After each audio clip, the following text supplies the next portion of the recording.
Okay, so I thought to begin at the beginning, how involved were you in the casting process, and how much do I have to thank you for? But do you remember working with Chris? Or? Yeah, I was involved, not to the extent that I was sitting on auditions, but they were keeping me really fully informed. As you know, we found Rupert and Emma, and they were perfect, and that was a done deal, and we still couldn't find you.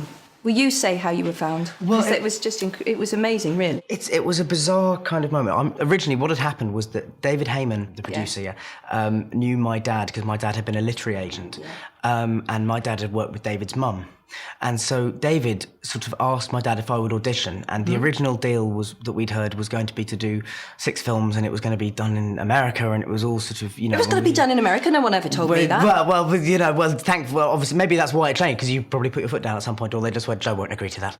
They know me quite well. Which was good, to be honest. That would have not been good. But I'm not somebody who particularly believes in fate and destiny and all those things, but my parents do.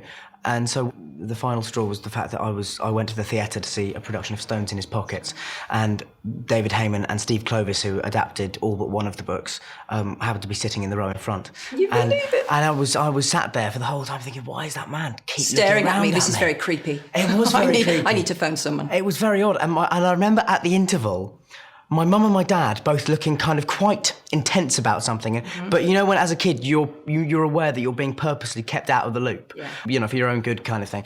And I remember we went up the stairs and out of the theatre, and then sort of hid behind a pillar.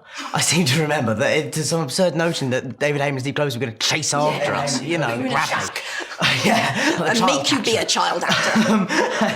And then there was some debate as to whether we would go back in for the second half, but I was really enjoying the play.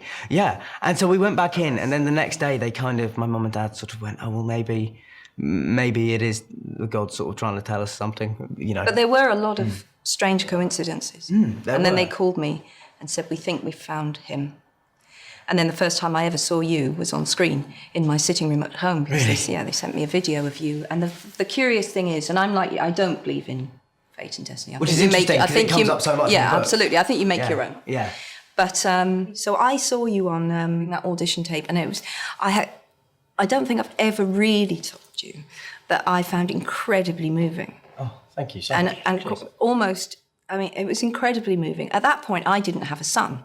Oh, right.